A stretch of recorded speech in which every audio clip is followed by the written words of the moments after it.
Hello, welcome back. അപ്പം നമ്മളിന്ന് നല്ല ഒരു ടേസ്റ്റി ആയിട്ടുള്ള എന്നാൽ നല്ല ഈസി ആയിട്ടുള്ള നല്ലൊരു ഡീസൻ്റ് ആയിട്ടുള്ള ഒരു ഞണ്ട് കറിയാണ് നമ്മൾ തയ്യാറാക്കാൻ വേണ്ടി പോകുന്നത്. അപ്പോൾ അതിന് വേണ്ടി ഞാനൊരു മൺചട്ടി അടുപ്പത്ത് വെച്ചിട്ടുണ്ട്. ഇനി ചട്ടി നന്നായി ചൂടായി വന്നു കഴിഞ്ഞാൽ അതിലേക്ക് ഒരു 3 ടേബിൾ സ്പൂൺ വെളിച്ചെണ്ണ നമുക്ക് ചേർത്ത് കൊടുക്കണം. ഇവിടെ ഞാൻ നല്ല ആട്ടിയ വെളിച്ചെണ്ണയാണ് എടുത്തിട്ടുള്ളത്. ഇനി വെളിച്ചെണ്ണ നന്നായി ചൂടായി വന്നു കഴിഞ്ഞാൽ അതിലേക്ക് ഒരു 3 നുള്ളു ഉലുവ ചേർത്ത് കൊടുക്കേണ്ടതാണ്. ഈ ഉലുവ നന്നായി പൊട്ടി വരും.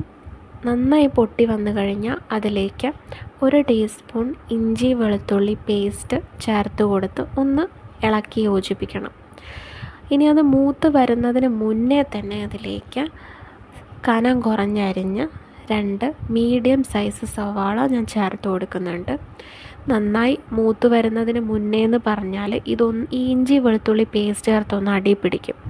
അപ്പോൾ അത് ഒഴിവാക്കാൻ വേണ്ടിയിട്ടാണ് നമ്മളിങ്ങനെ ചെയ്തിട്ടുള്ളത്. ഇനി സവാളയിലേക്ക് ആവശ്യത്തിന് ഉപ്പ്, കറിവേപ്പില, 2 പച്ചമുളക് കീറിയത്, 1 മീഡിയം സൈസ് തക്കാളി എന്നിവ ചേർത്ത് നന്നായിട്ട് ഒന്ന് വഴറ്റിയെടുക്കേണ്ടതുണ്ട്.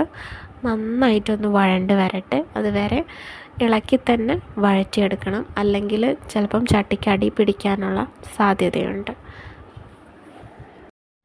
ഇപ്പം നന്നായി വഴണ്ട് വന്നിട്ടുണ്ട്, കണ്ടില്ലേ? നന്നായിട്ട് തന്നെ ഇത് നമ്മൾ വഴറ്റിയെടുത്തിട്ടുണ്ട്. ഇനി നമുക്ക് ഇതിലേക്ക് ആവശ്യമുള്ള പൊടികളെല്ലാം ചേർത്ത് കൊടുക്കേണ്ടതാണ്. അപ്പോൾ ആവശ്യമുള്ള പൊടികൾ എന്ന് പറയുമ്പോൾ ഇതിലേക്ക് ഒരു 3/4 ടീസ്പൂൺ മഞ്ഞൾപ്പൊടി ചേർത്ത് കൊടുക്കണം. 1 ടീസ്പൂൺ കുരുമുളക് പൊടി ചേർത്ത് കൊടുക്കണം. ഒരു 2 ടീസ്പൂൺ മുളക് പൊടി, അത്യാവശ്യം എരിവുള്ള മുളക് പൊടി ആയതുകൊണ്ടാണ് ഇത്ര ചേർക്കുന്നത്. നിങ്ങൾ മുളക് പൊടിക്ക് ആവശ്യാനുസരണം നിങ്ങൾക്ക് എരിവ് കൂട്ടി കുറച്ചും ചെയ്യാം. പിന്നെ ഒരു 2 ടീസ്പൂൺ കാശ്മീരി മുളക് പൊടിയും ചേർത്ത് കൊടുക്കുന്നുണ്ട്.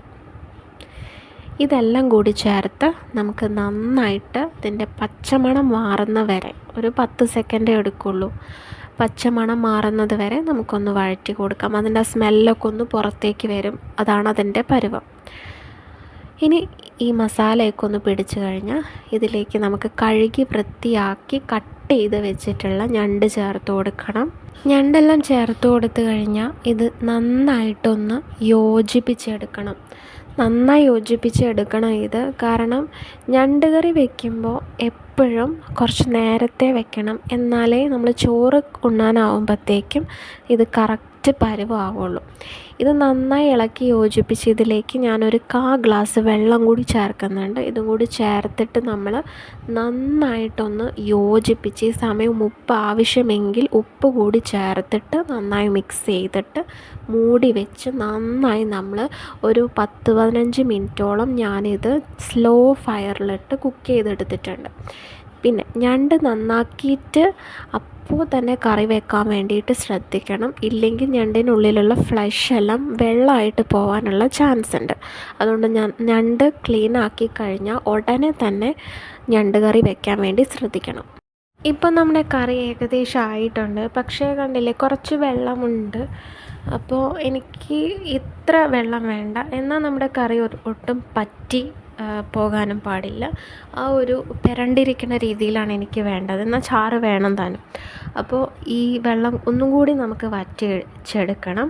അതുകൊണ്ട് ഞാനൊരു 5 മിനിറ്റും കൂടി മൂടി വെച്ചിട്ട് ഒന്ന് വറ്റിച്ചെടുക്കുന്നുണ്ട്. പക്ഷേ ചാറ് വേണം താനും. ഒരു കട്ടിയുള്ള ഒരു ചാറാണ് ഉദ്ദേശിക്കുന്നത്. അപ്പോൾ ആ രീതിയിൽ ഞാനിപ്പോൾ ഒന്ന് ആക്കി എടുത്തിട്ടുണ്ട്. ഇനി നമുക്ക് നന്നായിട്ടൊന്ന് ഇളക്കി ഒന്ന് ചുറ്റിച്ചെടുക്കാം. ഇനി ഒരു 2 തണ്ട് കറിവേപ്പില, അതേപോലെ തന്നെ കുറച്ച് പച്ച വെളിച്ചെണ്ണ ഒഴിച്ച് മൂടി വയ്ക്കാം. ഞണ്ട് കറി ഞാൻ പറഞ്ഞ പോലെ ഞണ്ട് കറി കുറച്ച് നേരത്തെ ഉണ്ടാക്കിയിട്ട് നമ്മൾ ചോറ് കഴിക്കാൻ ആകുന്ന സമയമാകുമ്പോൾ മാത്രം തുറന്ന് എടുത്ത് ഉപയോഗിക്കാവുന്നതാണ്. എന്നാൽ മാത്രമേ ഞണ്ട് കറിയിൽ ഈ ചാറൊക്കെ ഒന്ന് പറ്റി കറിയൊക്കെ നല്ല സൂപ്പറായിട്ട് നമുക്ക് കിട്ടുള്ളൂ. അപ്പോൾ എല്ലാവർക്കും ഇഷ്ടപ്പെട്ടു എന്ന് വിചാരിക്കുന്നു. എല്ലാവരും ട്രൈ ചെയ്തിട്ട് ഇഷ്ടപ്പെടുകയാണെങ്കിൽ അഭിപ്രായങ്ങളും നിർദ്ദേശങ്ങളും അറിയിക്കണം. എല്ലാവരും സബ്സ്ക്രൈബ് ചെയ്ത് ലൈക്ക് ചെയ്ത് സപ്പോർട്ട് ചെയ്യണം. അപ്പോൾ അടുത്ത റെസിപ്പിയായിട്ട് നമുക്ക് വീണ്ടും കാണാം. ബൈ.